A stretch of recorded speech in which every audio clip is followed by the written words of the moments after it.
మిత్రులారా, రేపు అంటే ఆదివారం 29వ తారీఖు ఉదయం 10:30 గంటలకు చార్మినార్ నుంచి యుద్ధ వ్యతిరేక ర్యాలీ నిర్వహిస్తున్నాం.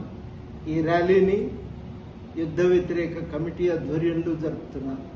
యుద్ధ వ్యతిరేక కమిటీలో Congress, CPI, CPM, CPIML, New Democracy, CPIML, మాస్లై, ఆమ్ ఆద్మీ పార్టీ, తెలంగాణ జనసమితి, ఈ పార్టీలన్నీ ఉన్నాయి. ఇవే కాక ప్రజా సంఘాలు, Telangana Jamaate Islam, Telangana People's Joint Action Committee, అదేవిధంగా ఇతర ప్రజా సంఘాలు చాలా ఉన్నాయి. దాంట్లో అన్ని సంఘాలు కలిసి మొత్తం మీద రేపు ఉదయం 10:30 గంటలకు అక్కడ చార్మినార్ దగ్గర నుంచి ఎగ్జిబిషన్ గ్రౌండ్స్ వరకు యుద్ధ వ్యతిరేకంగా ర్యాలీ నిర్వహిస్తున్నాం.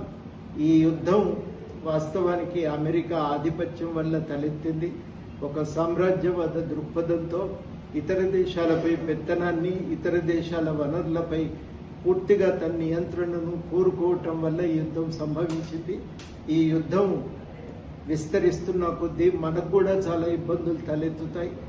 రేపు చమురు కొరత ఏర్పడుతుంది, గ్యాసు విలవిల్లాడవలసిన స్థితి వస్తుంది, ధరలు పెరుగుతాయి, సాధారణ ప్రజలు దుర్భరమైన జీవితం గడపవలసి వస్తుంది. అందుకే భారత ప్రభుత్వం పూనుకొని యుద్ధాన్ని ఆపటానికి అన్ని దేశాలను కలుపుకొని ఒక ఒత్తిడి పెట్టవలసిన అవసరం ఉంది. ఈ విషయాలన్నింటినీ ప్రపంచానికి తెలియజేసే లక్ష్యంతోనే రేపు ర్యాలీ నిర్వహిస్తున్నాం. ఉదయం 10:30 గంటలకు వచ్చి శాంతి సందేశాన్ని ప్రపంచానికి వినిపించవలసిందిగా మీ అందరినీ ఈ సందర్భంగా అభ్యర్థిస్తున్నాం.